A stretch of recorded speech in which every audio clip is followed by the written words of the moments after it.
Hello, everybody. Welcome back to Daily Football Zone. I am your host, Keb, and I got another mock draft for you guys today, except it's going to be a Carolina Panthers mock draft 3.0. I recently dropped my fourth mock draft earlier this week. You can expect a fifth one going into draft week, which we're less than a week away. We're a week away from day 2, as I'm recording this on Friday, April 21st, I believe it is. Yeah, April 21st. So, a week away from day 2, less than a week away from day 1. Obviously, Carolina Panthers will be on the clock to start off the draft. Less than a week away till we're on the clock. And me being a Panther fan, which is why I'm also doing this series of mock drafts, I'm stoked. Something in the back of my mind kind of like figured we're going to jump to number 1 even before we traded with Chicago. I just felt like, I didn't know when it was going to be. Obviously, I didn't think it was going to be when it happened, but something about it is I knew we were going to trade up either to 1 or 3, and it happened to be 1. So, me being a huge Panther fan, being a huge fan of the draft in general, I'm stoked to start off the draft and knowing that, we got it not from being the worst team in the league, but actually, our GM being, gutsy and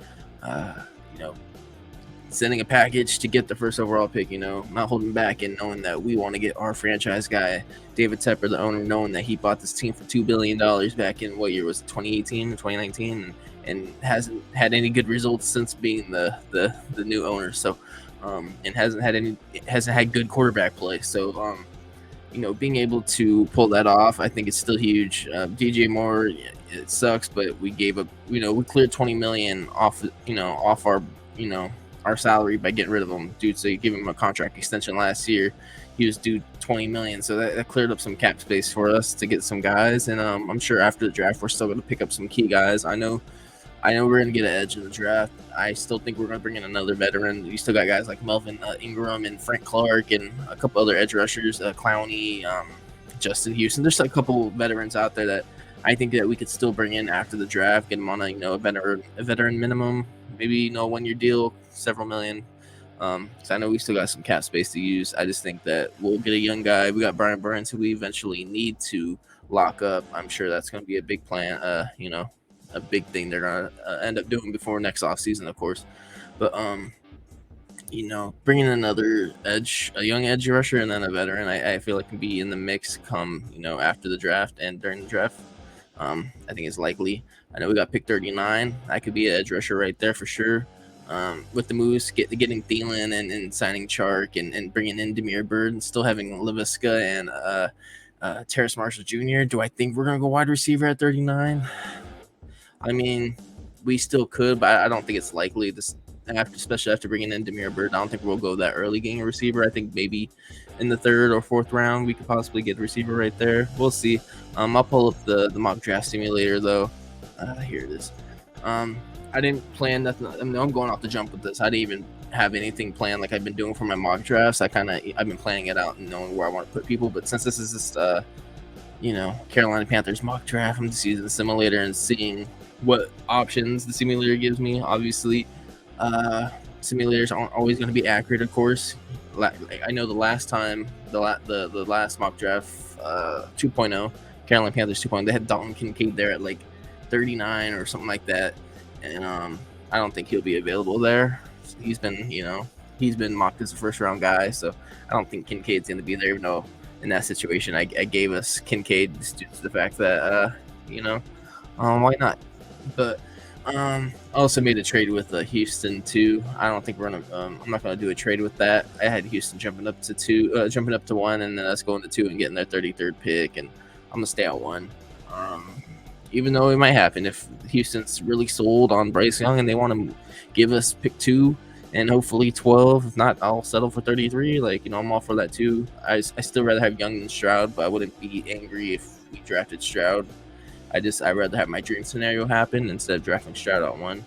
I'd rather us trade back to 2 and getting either pick 12 or 33 along with it. But Bryce Young is the main guy I want. I don't care. Again, I don't care about the size. I don't care what anyone has to say about that. He is a smart quarterback. He makes plays. He's a playmaker. You saw that at Alabama. He's a playmaker. And a lot of people be like, "Oh, well, he had all these wide receivers, these good and these good wide receivers that Bryce Young throwing it to him." So, either way, they're helping each other out. So I don't care about the Alabama receivers that he played with. Whatever, he just improved their game as well. So, um, is what it is. But we'll get this one started. I started the mock draft and I already got offers in Dallas. What I like about this mock draft simulator is that they send you offers. I don't gotta go out of my way to make one, if unless I wanted to. But if not, it sends me stuff and I can just go off what they propose, and maybe it gives me something to think about. But no, I'm not giving up the first overall pick for their first round pick next year and the third and the fourth. Like, they're stupid if they think that. I don't know why the computer would even offer that. I feel like that's kind of offensive. Especially after what we gave gave up to Chicago. You really think we're gonna not even take you're gonna keep 26 and then only give up next year's first and a third and like a fourth?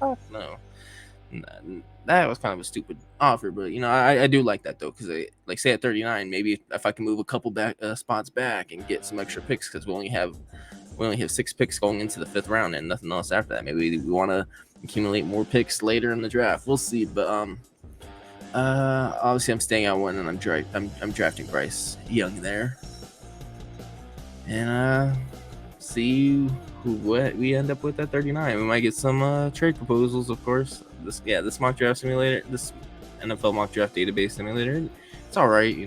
I like PFFs, but I'm not. Yeah, again, I've stated many times I'm not paying for that shit. See, that's why I like I got 2 trade offers, even though I don't want to go back to 96, 44. I mean, it's with the Falcons, our rival, dude. But we could accumulate 2 7th round picks that we don't have and a 3rd round next year. I would accept that, just due to the fact that I think that we'll go edge with our 2nd pick, and it is a pretty deep edge class. I could see us doing that, or at least a couple spots back in general. I could see us, if it's maybe New York, or I can see that happening. Now, I'm not going to take that 56 too far back. I'm not, no. 51, an extra 3rd, and a 6. Actually, let me see who's on the board right now before I do want to take it, if I do end up taking the trade back. Because, see, you got BJ Ojolari, which I think if we go to 44, he might be there. But if I go back to 51, maybe not. Or you can go a guy like Keon White, even though he's kind of older. We also need a corner. We got Clark Phillips there, who I'm high on. Obviously, being a Utah fan, I'm high on Clark Phillips, but I don't think we'll go corner right here, even though I would love to snag Clark Phillips. But let me see what other trades they proposed on here. Oh, wait. Offers. So 51, 84, 52 in around 5 next year, 57 was 251. I don't know, that third round pick is kind of intriguing, and you get a 6th. A couple spots. I think an edge guy still be there, and you get pick 84, and you get 93. I'll accept it. I'll trade back one more time, even though I don't think we're gonna trade back as much this year compared to recent drafts with Scott Fitterer. But I'm just making, and my guy BJ Ojolari still happens to be there. So if he happens to be there at 51 in the actual draft, and then you accumulate 84 in that, and 97, 224, and 225, I'd be satisfied. So I'll go BJ Ojolari right there, even though he might not be there at 51 in the actual come next week, but he might not. We'll see. But let's see. I think at this pick right here, we probably go linebacker or cornerback right here, to be honest. Something about me, I just don't think we'll go wide receiver. I just don't. No, I'm staying right here. I don't know. Cedric Tillman, I saw recently. I think it was Daniel Jeremiah. Yeah, I had him mocked to Kansas City at 31, so we'll see if he's even right there. So I think we can get a receiver maybe at pick. How do I see? Right there's maybe at 114 or something like that. I feel like we can go receiver right there. I think at 84, 93, we should target a linebacker and corner. You got Tyreek Stevenson right there, and then linebackers. We still got Henley from Washington State. Noah Sewell, Henry Tio, I don't know how to say his name, Tutu. I say we go corner. And yeah, my apologies to the Alabama linebacker. I'm just not good at remembering people's names and how to pronounce them and all that. But Yeah, Tyreek Stevenson's there at 84. I think we need to address the cornerback position. Dante Jackson's has been a liability, getting hurt, coming off an Achilles tear. J.C. Horn plays good when he's on the field, but he has been injured both his first 2 years. C.J. Henderson's been burnt toast. Keith Taylor didn't have a good year last year. I feel like Tyreek Stevenson at 84 could be the move. And then at 93, we can go a linebacker. Yeah, I'm not taking that. Where's my backer at? Right, both. And then if Henley, Henley could be there at 93. I don't think he will though. I think we're more looking at say Herbig Sewell territory right there. But you never know. Again, you think someone's going to be taken in this range and end up falling back. So, if Henley's there at 93, I'm going Henley. Obviously, Shaq Thompson got a new contract. I think like a 2-year extension or something like that. But yeah, he's getting older. I think Jeremy Chin's going to move into the box as well. He might just move to linebacker. But I still think we can bring in another guy. They did draft Brandon Smith last year, but we'll see how this new coaching staff feel about these. Obviously, about these players, because this coaching staff didn't draft Brandon Smith and sign other guys that say Matt Rule's regime did. So we'll see. But if Henley's there at 93, I think we can go the Washington State linebacker right there. But 114, this is where I said I was going to go linebacker. Not linebacker, wide receiver. And you got guys like Michael Wilson, Trey Palmer, Parker Washington. Damn, I was hoping someone like Charlie Jones would fall back, or I don't think Mingo is not going to be there. Teams are picking up on Mingo hype, so obviously he wouldn't be there.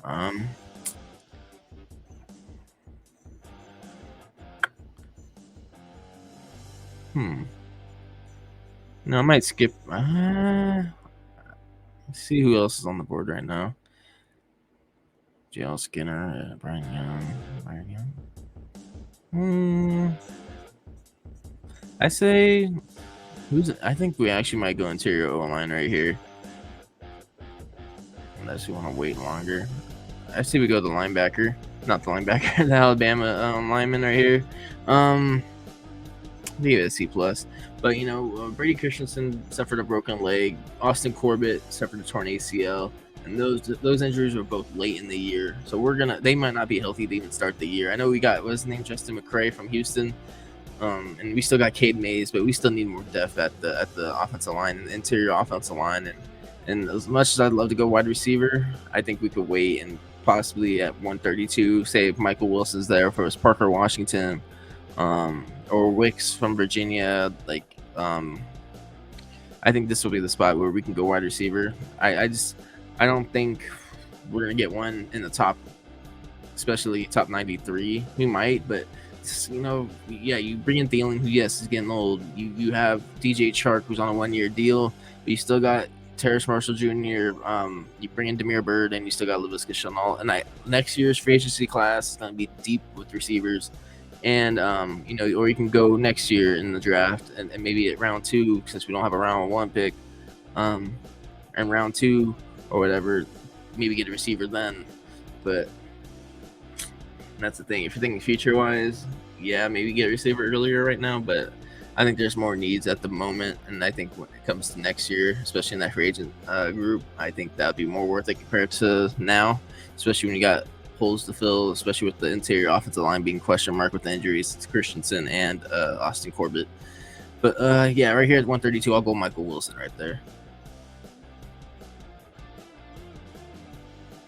We might not even go a guard at 114 either. Like that could be a receiver as well, maybe a guard at 132, like in these situations. I'm not gonna take any of those. I think we're not gonna trade anymore. I think getting, how much is that? 1, 2, 3, 4, 5, 6, 7, 8, 9. Ending up with 10 draft picks instead of 6. I think they'd be satisfied with that. To pick 145, which would be originally their, final pick which if they didn't make any trades, this would be their final pick, of course. Right here. Do they go running back? I don't think so, man. Obviously these are more depth picks right here. We're special teams guys, obviously, as you get into the hundreds and 200s. So maybe do you want to bring in another running back? You got Hubbard behind Sanders and then Blackshear. I mean, Blackshear is all right too, and he's pretty decent in the special teams and the return game. So I don't think we'll go running back. I mean, you got Riley Moss right there at 113, but I mean, we already addressed cornerback with Tyreek Stevenson. I think Ian Thomas could be a cut possibility in after the preseason. Do we go tight end with you got Tremble there ready? And you bring in Hayden Hurst, and then Steven Sullivan's still there too. Yeah, this is mainly looks like def guys. I think maybe Colby Wooden. I feel like we can still address the interior defensive line. I'll go Colby Wooden right there at 145 from Auburn.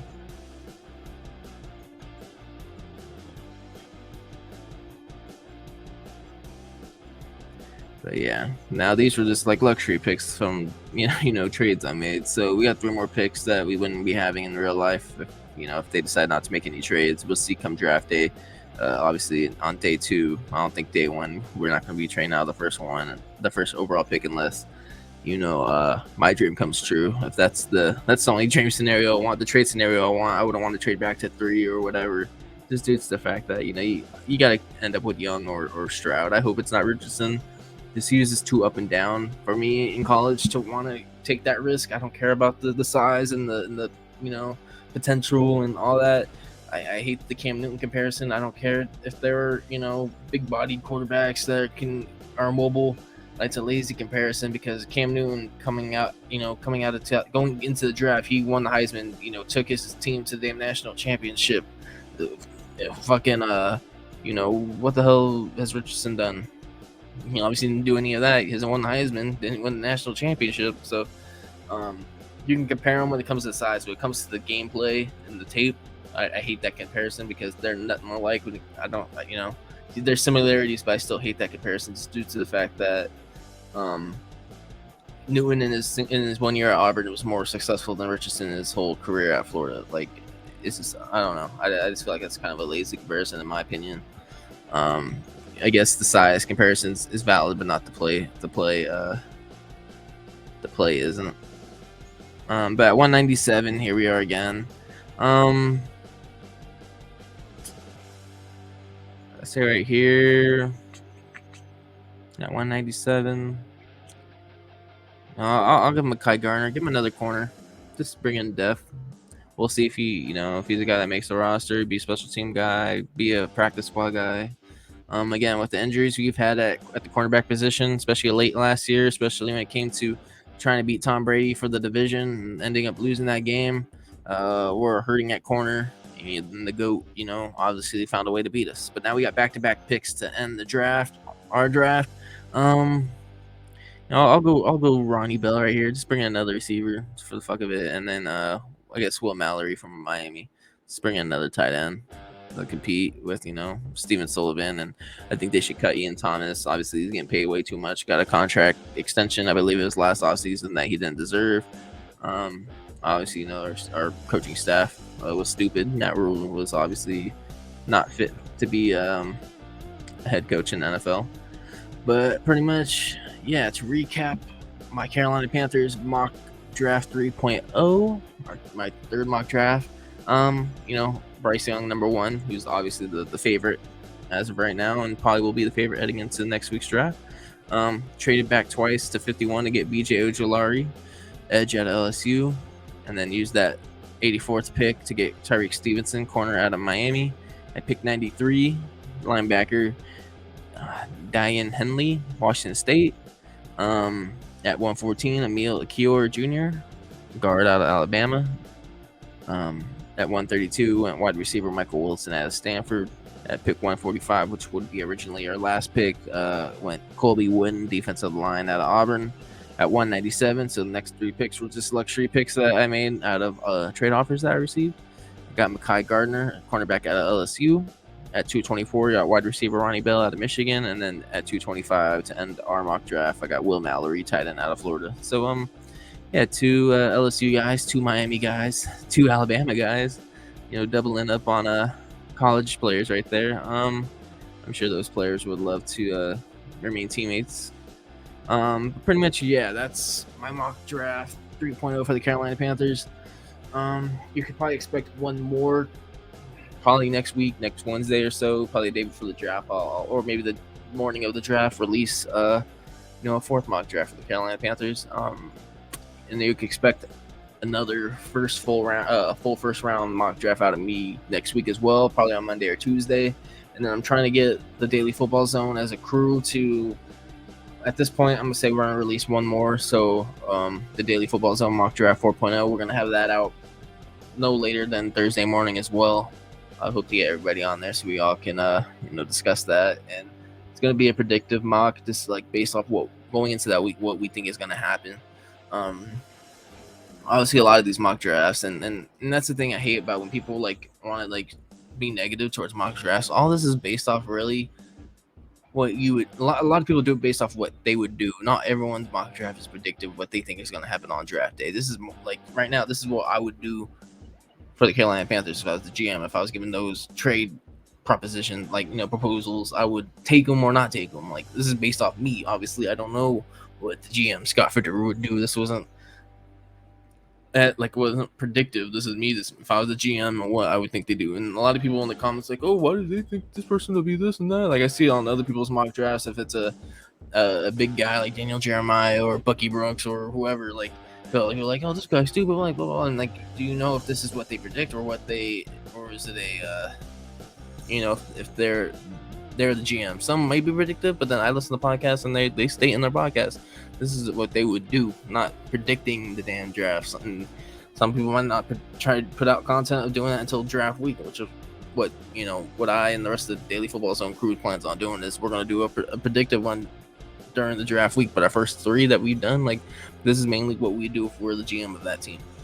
But yeah, it's all for fun and games, because obviously, again, I stated before, like predicting a damn mock draft is just as hard as predicting a damn March Madness bracket. It's not. No one's going to get every single fucking prediction correct. Like it's impossible. You're not in.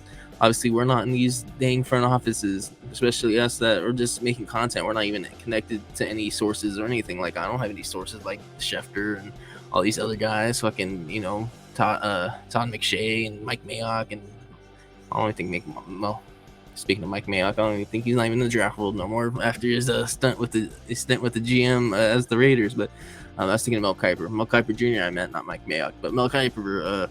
All these other guys, like we don't have the sources. We're not inside the locker room or inside, getting texts and phone calls about what other people hear, or we don't. I don't have that connection. Obviously, I'm just here to talk football, and if talking football with you guys gets me somewhere into that position, great. I would love it. But, I won't get there unless you guys like, subscribe, share the channel, leave comments, all that good stuff. Again, if you're watching this, I appreciate feedback. Let me know what y'all would have done, or what if you would have stayed put there or made this decision. Like, let me know in the comments. I'll respond to all of them, of course, and have that discussion. But, yeah, I'd appreciate the feedback, of course. Feedback is important. And, again, I'm here to talk football, so if you want to, feel free to leave a comment. Again, also, yeah, subscribe to the channel, of course. Follow us on Twitter at DailyFZ. Follow us on Instagram at Daily Football Zone. Daily Football Zone. And I'll see you guys on the next mock draft.